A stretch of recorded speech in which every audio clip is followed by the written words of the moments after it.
Good day everyone. My name is Prof. Edwin Dwayne Hardin and welcome back to my podcast channel, Real Talks with Prof. Doy. One of the interesting topics in my book, Do Not Sell More, the Sell Right Concept, talks about the Romeo analysis concept that details one of the critical aspects in the FMCG selling discipline. And that is how to suggest or dictate an order instead of being an ordinary order taker.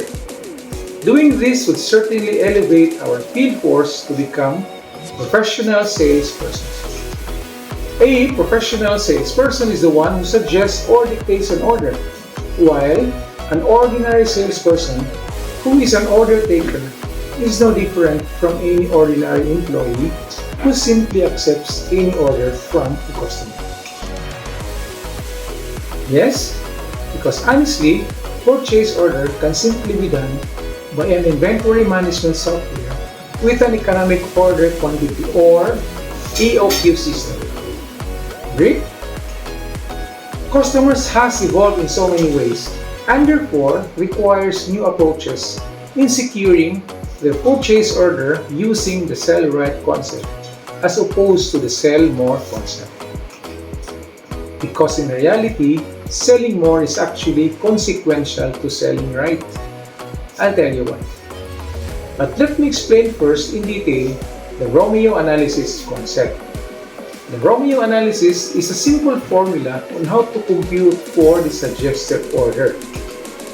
This is how it works.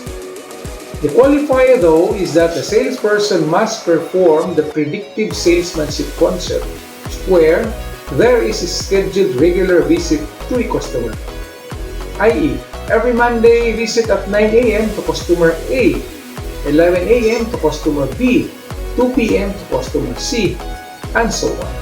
And this is done regularly every week on the same schedule. So a Monday schedule must be the same on the next Monday schedule.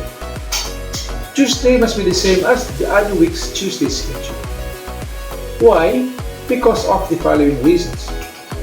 Number one, on the customer side, the customer to prepare his scheduled payments. Number two, the customer to prepare his purchase order requirements. Number three, the customer to prepare his other concerns, i.e., other marketing support that he needs from you, sales returns or bad order stocks, and accounts receivable reconciliation, among others.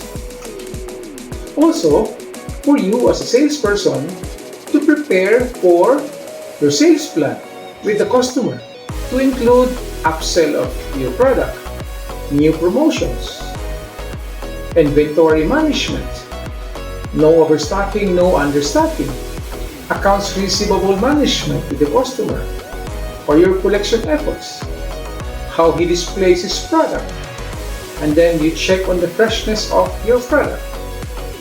As well as you also a salesperson to check on the competitors' activity, what are their marketing campaigns, and your pricing compliance, as well as your competitors' pricing compliance, the SRP, if this is being done correctly with your customer.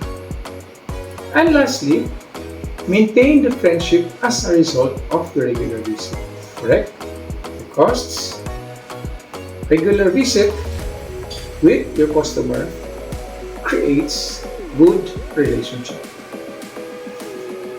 In brief, total account management with your customer. And therefore, because the visit is done regularly, we can now apply the Romeo analysis indicating the order. Here's the process. Get the inventory on exit, which is computed as inventory count upon entry plus sell-in on the previous visit. Okay, so that is your inventory on exit. Your inventory on exit, which is the previous visit minus the inventory on entry, equals your offtake or sell out to end users for the duration of the in-between visit. Then divide the offtake over the number of days interval between your visit to get the average daily offtake. Or in short, add in FMCG technical terms. Therefore, if you have sell out of 7 units for 7 days, then you have a daily sale of 1 or an add of 1. Correct? Multiply it by your target inventory level days or TIL, which is computed as your number of interval days plus buffer days.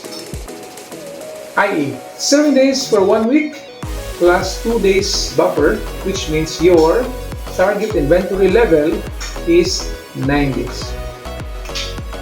This is called your inventory control objective or ICO, meaning the inventory that you should suggest that the customer must maintain upon your exit from his premise or upon conclusion of your transaction. Subtract the inventory count upon entry versus the ICO, the inventory control objective, to get now the suggested order or the order that you should dictate for your customer. Because that is now the ideal inventory levels with buffer in between your predictive visits. Okay? The benefit of suggesting an order is that you avoid overselling or underselling, which means that you also avoid collection issues, spoilage if stocks are not sold due to overstocking. You also avoid lost sales due to understocking. Yeah? Here's an actual illustration.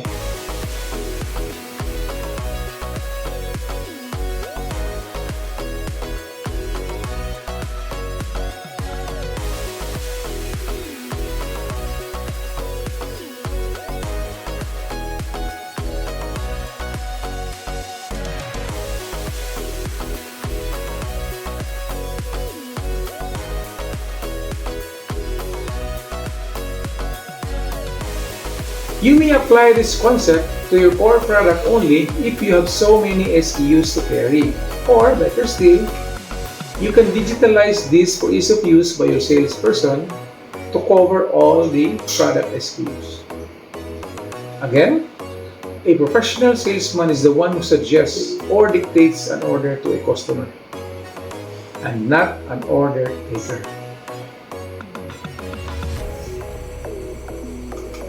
Hope this is helpful in your business operations moving forward. I am available to conduct training and consultancy on this subject matter, and to subscribe to my podcast channel or like is okay with me. More uploads and real talks with Prof. Dwayne to follow. And lastly, from the Bible in Hebrews chapter 13, verse 5, keep your lives free from the love of money and be content with what you have, because God has said, never will I leave you, never will I forsake you. Keep in touch and have a blessed day ahead of you. Bye.